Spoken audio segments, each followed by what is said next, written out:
আমি কয়টা হাদিস দিলাম আপনাদের? প্রথম হাদিস দিলাম 30 বছর পর্যন্ত নবীজি বলেছেন ইসলাম থাকবে রহমত ও খেলাফতের নীতিতে। 30 বছর পরে জুলুমবাজ স্বৈরাচার রাজ্য কি হবে? হয়ে গেছে, ছিল, আছে ইমাম মেহেদী পর্যন্ত। একটা হাদিস নবী কি হয়ে গেল? ভবিষ্যৎ আছে। তারপরে বললেন নবীজি মুনাফিক সিনার কষ্টি পাথরকে দেখবেন যারা আলীকে বেশি বাড়াবাড়ি করে তারা মুনাফিক। সে হোক হুজুর আর খাজু, সে হোক মুজু, তার মাথায় টুপি ছিল, ইয়াজিদের সৈন্যের মাথায় কি ছিল? তার মাথায় পাগড়ি ছিল, ইয়াজিদের সৈন্যের মাথায় কি ছিল? তার যে মিম্বরে বসে ওয়াজ করে, ইয়াজিদ দামেস্কের গভর্নর ছিল, দামেস্কের জামে মসজিদের খতিব ছিল। এটা কি কম ছিল নাকি? ইয়াজিদের কোন মসজিদের খতিব? আবার কি করে জানেন? তাড়াতাড়ি হুসাইনের কতল কর, আসর নামাজ কাজ হয়ে যাবে। তার মায়ের কি নামাজও, কি নামাজ এটাতে? আসর নামাজ কি হইব? তাড়াতাড়ি জমা কর, কারণ জুমার পরে জমা করবো, আসর নামাজ কি হইব? এরকম নামাজে আসেনি দেশ সব জাহান নামে যা, নামাজ কিন্তু জানিস না। তখন হুসাইনটা জমা করবি কিন্তু নামাজ, চুরি করবি নামাজ, জিনা করবি গোপনে কেউ দেখতে হয় কিন্তু নামাজটা জানিস না। আছে না নাই? এটা এই মার্কা, এটা করতে আইছে। নামাজ কাজা করন যাইতো না, হুসাইন জবাই করতে ভাগে ভাগে। যদি দেরি হয় তো আসরের নামাজ, আরে আর নামাজিও এই নামাজে কোন দেশে বার হয়ে গেছে না। আজকে ইমাম হুসাইন আমার জন্য জীবন দিয়েছে, আপনার জন্য জীবন দিয়েছে। এই মাসটা চলে গেল, মসজিদে একটু মিলাদ পড়তে শুনি না। তার মতো নিমুখ খারাপ, তার মতো মুনাফিক এই পৃথিবীতে না।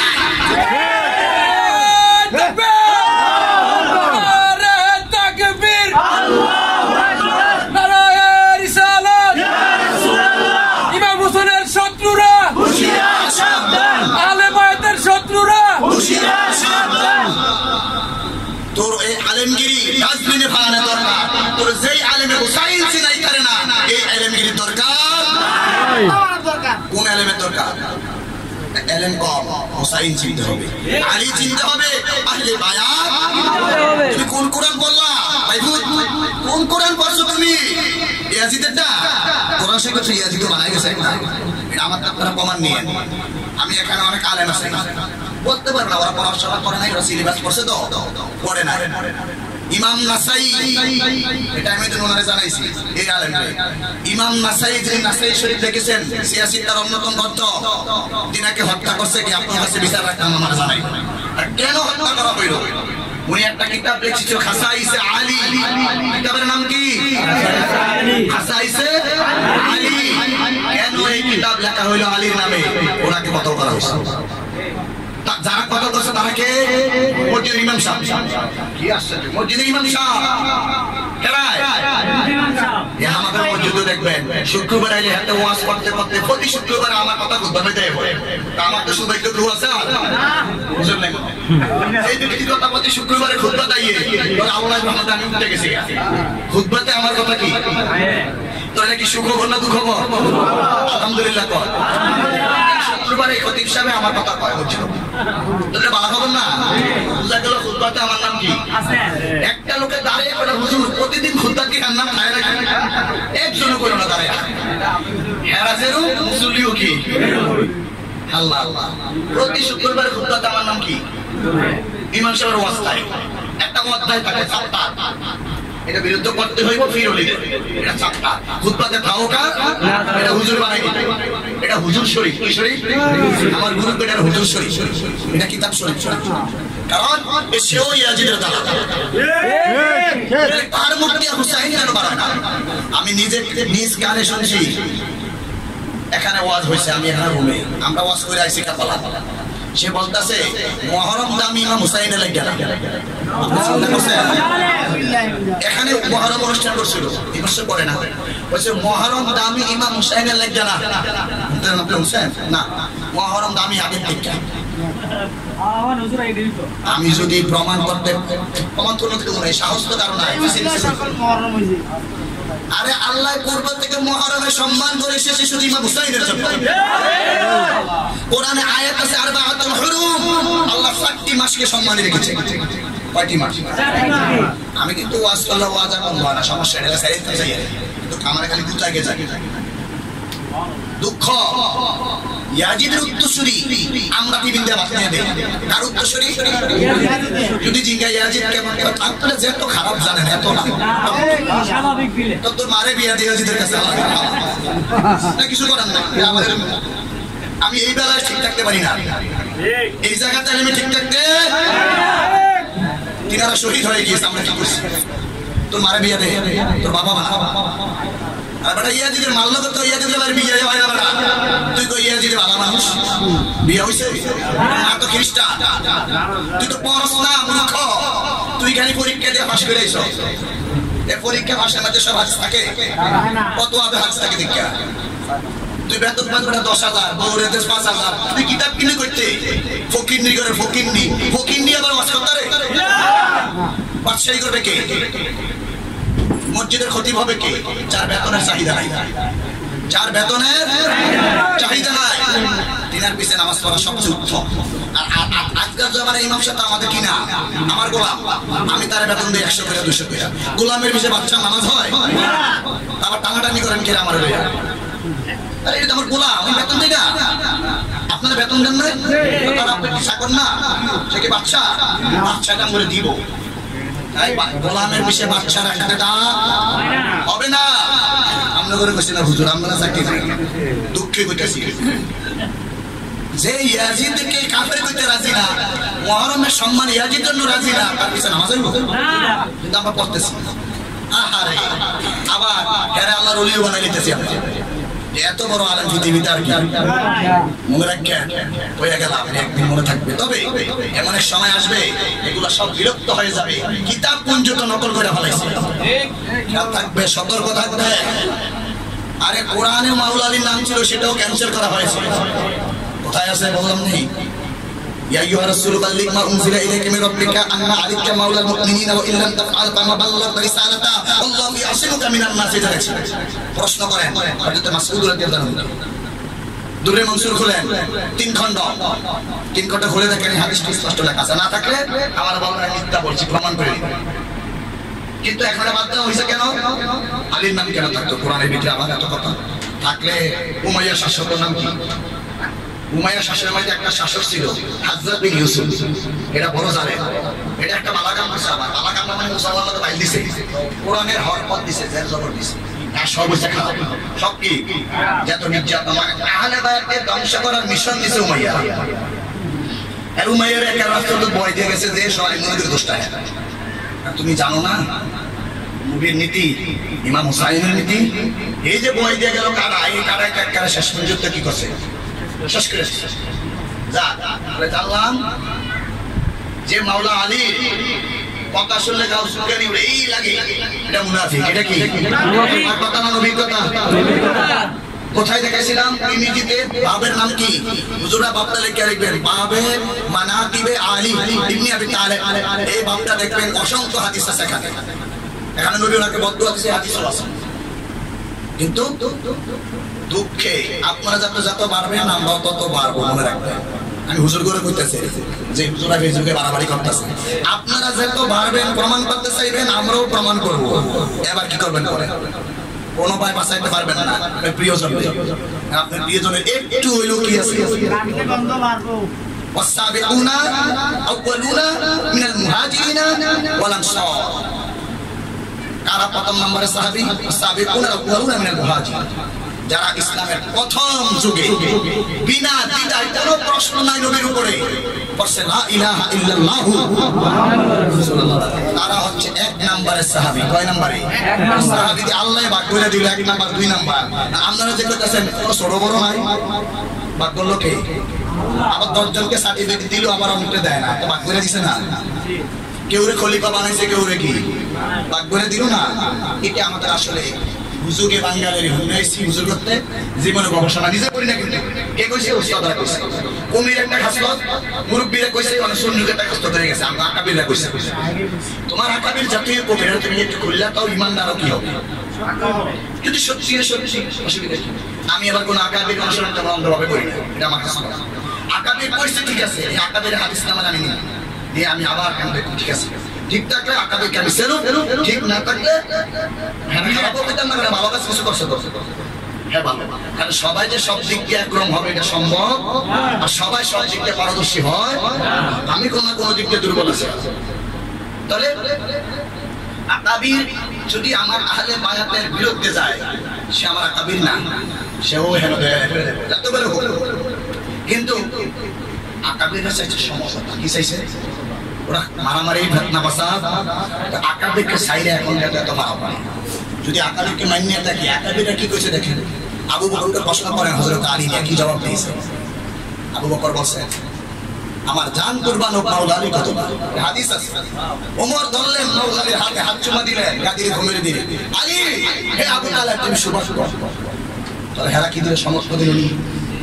আচ্ছা গাদির ঘুমিয়ে বাড়াবাড়িটা রেস্টুরেন্ট দিতেছি আমি। মাওলা আলীকে ওই দিন আল্লাহর বেলায়ত, ইমামত, খেলাফত কি করলেন? আল্লাহ বললেন যে আপনার রিসালাতের দায়িত্ব এখনো পৌঁছানো।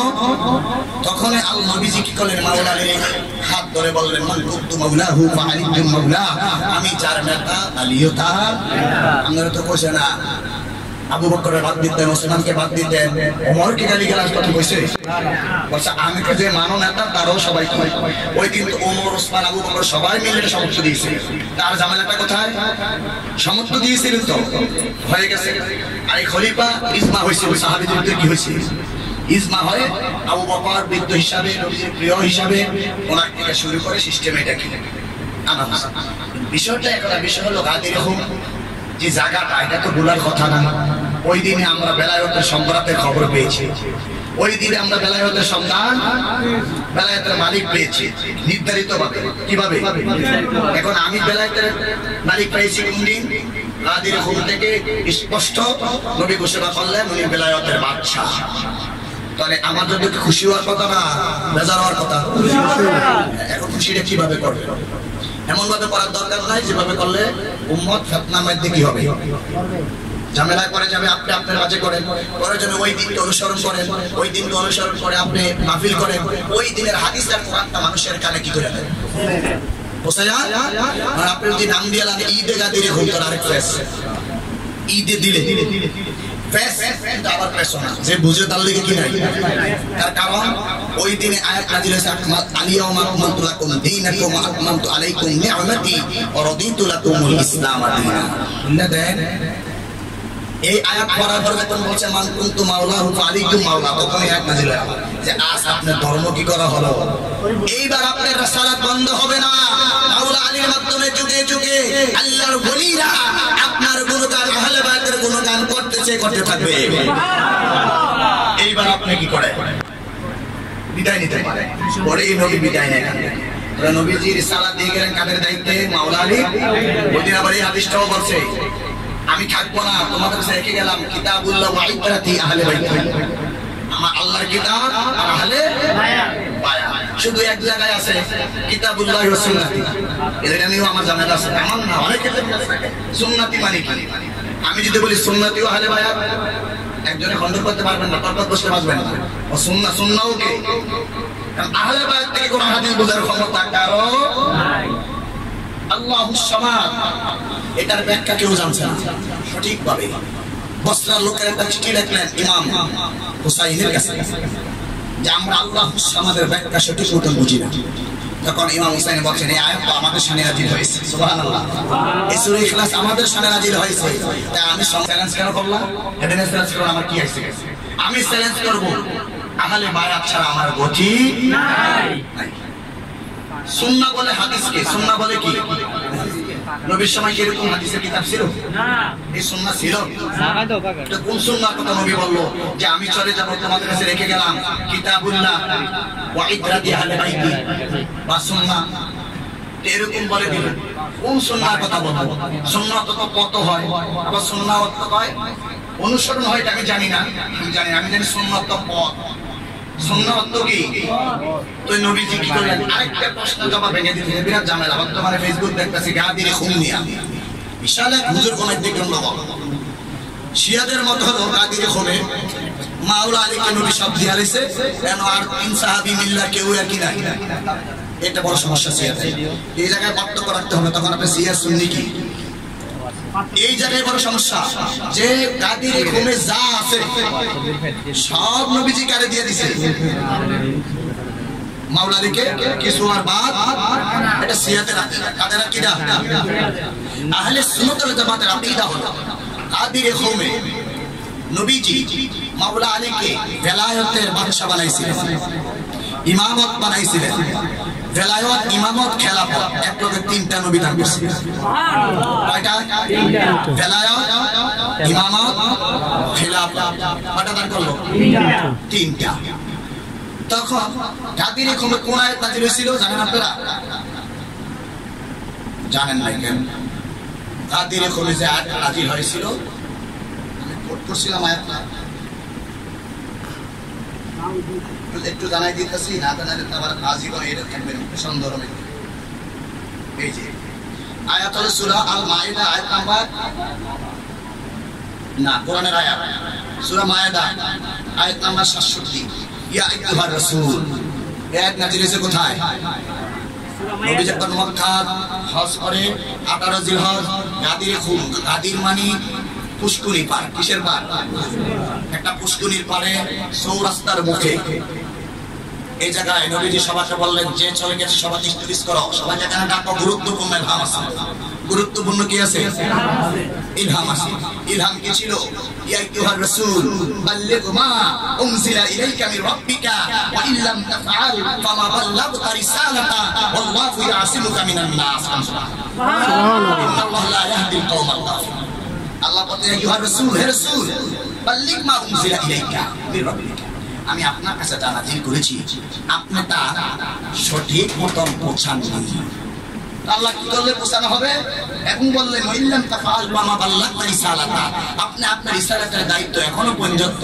সঠিক মতন পৌঁছান কেমন কথা এটা তো আল্লাহ কি করতে হবে তখন আল্লাহ বুঝাই দিলেন কি করতে হবে তখন নবী উটের উপরে তারা ইয়া বানাইলেন স্টেজ বানাইলেন বানাইবার পর বলেন নবী গুরুত্বপূর্ণ বাণী এখন নাযিল হয়েছে নবী আমরা সবাই থাকি নবীর বাসর ছিল প্রচুর গরম ছিল নবীর উপর একটি চাদর দিয়ে ঘোরাতে রেখে হয়েছিল তখন নবী আয়াতটি পড়লেন কেমনে পড়ছেন এটাও কিন্তু হাদিসের কিতাবে রয়ে গেছে আমরা তো জানি না এমনে পড়ছেন ইয়া আইয়ুহার রাসূল বাল্লিগ মা উনজিলা ইলাইকা মির রাব্বিকা أن عليك مولى المؤمنين وإن لم تفعل فما بلغت رسالته والله يعصمك من الناس কিতাব পড়ে দেখেন হযরত মাসউদ রাদিয়াল্লাহু তাআলা আনহু বলতেন নবীর যুগ থেকে শুরু করে আমরা উসমান গনির যুগ পর্যন্ত এই আয়াতটা হযরত আলী নাম দিয়ে পাঠ করতাম কিন্তু পরে যখন উমাইয়া শাসকরা আসে এই নামকে বরণ করার জন্য আমাদেরকে অনেক অত্যাচার করা হয়েছে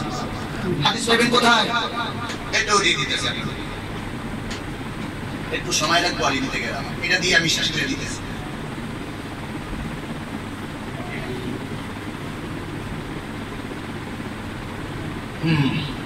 ইয়া আইয়ুহার রাসূল বাল্লিগ মা উনজিলা ইলাইকা মির রাব্বিকা আন্না আলিয়া মাওলাল মুমিনিনা ওয়া ইন লাম তাফআল ফামা বাল্লাগতা রিসালাতা এটা পাওয়া যাবে তাফসীরে দুররে মানসুর 12 পৃষ্ঠা এতে পেয়ে যাবেন তাফসীরে দুররে মানসুর আল্লামা জালালউদ্দিন সৈয়দীর লেখা হাদিসটা উনি এখান থেকে নকল করেছেন যে আমরা এই আয়াতে আলী ইবনে আবি তালেব আলাইহিস সালামের ফজিলত নাযিল হয়েছে যখন এই আয়াতটি নাযিল হয় তখন রাসূল সাল্লাল্লাহু আলাইহি ওয়াসাল্লাম হাত ধরে বললেন আমি যার মাওলা আলীও তার মাওলা হে আল্লাহ যে আলী আলাইহির সাথে বন্ধুত্ব রাখে তুমি তার সাথে বন্ধুত্ব রাখবে এবং যে তার সাথে দুশমনি রাখে তুমি তার সাথে দুশমনি রাখো তাহলে মাওলা আলীর সাথে যারা দুশমনি রাখে তাদের সাথে আল্লাহও কি করে দুশমনি রাখে নবীজি আবার গাদির উপরে দোয়া করেছেন আল্লাহুম্মা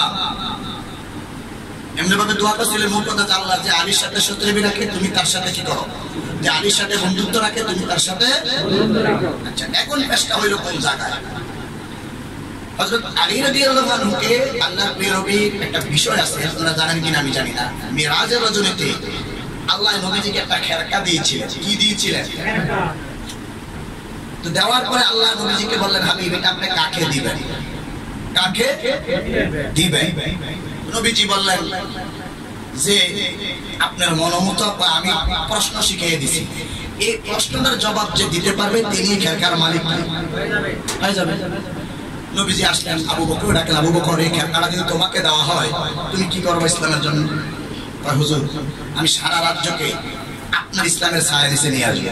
ভালো কথা না খারাপ কথা? হযরত ওমরকে ডাক দিলেন, ওমর তোমাকে দিলে কি করবা? আর হুজুর সারা রাষ্ট্রকে আমি যুদ্ধ করে ইসলামিক আইন করব। যার মত যেদিকে। ওসমান গনিকে ডাক দিলেন, তুমি কি করবা? আর গরিব আর রাখালরা সব বলি বানাইলেন।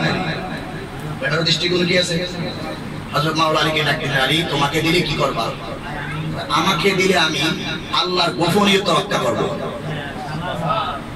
এবং যারা গোপনে থাকে তোমার গোপন সন্ধান চায় তারা আল্লাহর সাথে সম্পৃক্ত করে দেবে। আর মারিফতের গোপন আর রাখতাম আমাদের জানতো সেটা জানাই। এবার নবীজি বলেন, আলী এখানকার মালিক তুমি। এখানে একটা মনে মনে শত্রুতামি শুরু হয়ে গেল। আমার মনে মনে প্রকাশে না, সবে কি হেরা, জান্নাতের সর্দার হেরা, জান্নাতের মালিক হেরা, আমরা আর কিচ্ছা মাইলাম রে দুনিয়ায়। এটা স্বাভাবিক। আমি যদি আমার কোনো ফলের মন্তরে বারবার সব দিয়া নাই, আরেকবার তো মনে মনে কইব তো হাতে হাতারে নিয়ে চলুক আমি জায়গা ওই বলি। এটাও যারো সন্তানের বক্তব্য। তার কারণ তার ইমানে গন্ডগোল আছে। তুমি সেটা অর্জন করতে পারো না, শিখতে পারো, এটা তোমার দোষ। নিজের দিকে না তাকিয়ে দূরের দিকে গিয়ে হাতে সব হাতারে দিয়া লাগান করে দেয়। আমার অনুভক্ত আছে অনেক মানুষ কথা বলতে বলে যে অমুককে সব দেয়, আঙ্গুরে কি এতে যা কথা শুনে এর লেগে দোয়া করে, হ্যাঁ সব পাইয়া আমরা পাই। আমি অনেক সময় শুনি, কেন বইয়া শুনি আর কি, আমরা বাজ্যে শুনি না, কিন্তু এই ক্ষমতা আল্লাহ আমাকে দিয়েছে। এটা কি বিশ্বাস হয়? কেমন বিশ্বাস? জীবনে বুঝতে হবে তো। আমরা গেলে কি না গেলে লোক আছে, অভাব নাই অনেক। এই অবস্থায় ঠিক সরকার মালিক বানাই দিলেন কেন? একটু মোটামুটি লাগছে, মোটামুটি কি এর থেকে ভিতরে ভিতরে একটু কষ্ট আছে সবার, স্বাভাবিক। এই কষ্টটা কিন্তু খারাপ না, এটার বলা ঈর্ষা। কি বলা হয়? ঈর্ষা। আমি 100 টাকা নামাজ পড়লাম, আরেকজন পড়তে পারে না, হ্যাঁ জিত করে কালে 200 টাকা পড়ছে, এটা ভালো। এটা ঈর্ষা। ঈর্ষা করা যায়, হিংসা করা হারাম। ঈর্ষা করা কি? হিংসা করা হারাম। যাক, আমি আবার শুরু দিতে পারি না এত বেশি, আমার পারলে দিতে পারি। আমার মূল মেসেজ ছিল, শেষ মেসেজ, আরেকটা মেসেজ। এটা তিরমিজি শরীফের বাবে মানাকিবে আলীতে আছে। কত বাবে? মানাকিবে আলী। এটা মনে হয় তিরমিজি বাবে মানাকিবে আলী, হ্যাঁ এখানেই আছে। বাবে মানাকিবে আলীর মধ্যে হাদিসটি স্পষ্ট আছে। নবীজি বলেছেন, আলী তুমি হচ্ছে মুনাফিক আর মুসলমানকে চিনার কষ্টিপাত। মাওলা আলী কি? তাহলে কষ্টিপাতরের কাম কি? পার্থক্য করা। কি করা? আলী তোমাকে যিনি ভালোবাসবে সে মুমিন, আর তোমার সাথে শত্রুতামি রাখবে সে মুনাফিক। এটা কি ক্লিয়ার নাকি অক্লিয়ার? তো যারা আলীর সাথে শত্রুতামি করে, যদিও সে সাহাবী হয় নাকি, আমরা বিচার করতে বসি না, জানা রাখতে বসি। কারণ সে সাহাবীর এই কাজ করতে পারে না। বুঝা গেল সে কোনো ঝামেলায় পড়ছে, এই জন্য করছে। তাহলে মাওলা আলী এই জন্য অনেক সাহাবীরা বলছে, আমরা আগে মুনাফিক চিন্তাম আলীরে দিয়া, আমরা চিন্তাম না কোনটা মুসলিম, তারা ছদ্মবেশে আমাদেরকে হত্যা করার জন্য কি। তখন আমরা জিজ্ঞাসা করতাম, মাওলা আলীকে কেমন জানো? তখন শুরু হয়ে যেত খবর, ও হ্যাঁ একটা নবীর সব হয়ে গেছে এর পরিবারের ভিতরে, বুঝা গেছে এটা যে কি।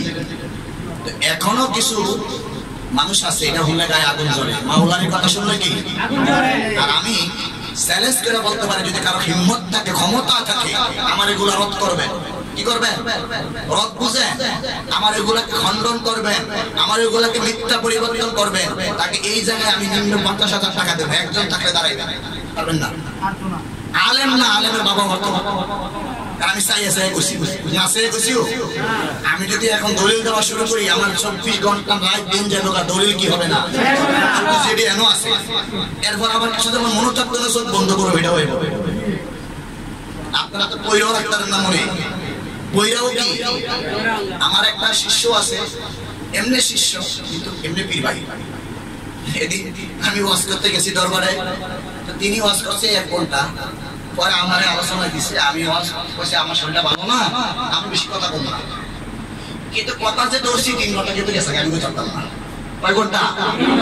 এটা আমার আমি মুখ করে দায়ী করে কই পারি না, আমি সিরিয়ালের আইন কেমনে, আমার হাসি এসে ব্যাখ্যা কেমনে বুঝামু তাই। যিনি তখনের পরে আমার মুর্শিদ কেবলা গুরুজি বাইরে আসলেন, আইসা বললেন, আমার সন্তান মাওলা আলী দরজাতে ঢুকে গেছে। কে কে শুনছে? শুনছি আমরা। কয়জন?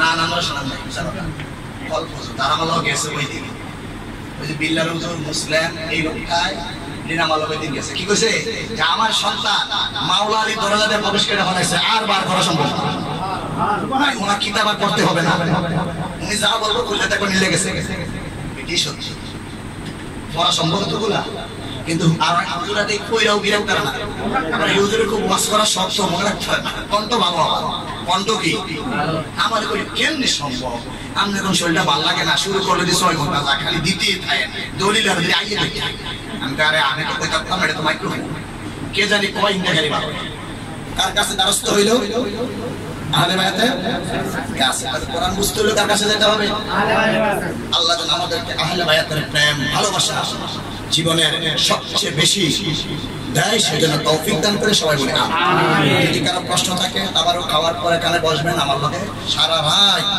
কথা বলবেন ঠিক আছে তো ইনশাআল্লাহ এখন শেষ করে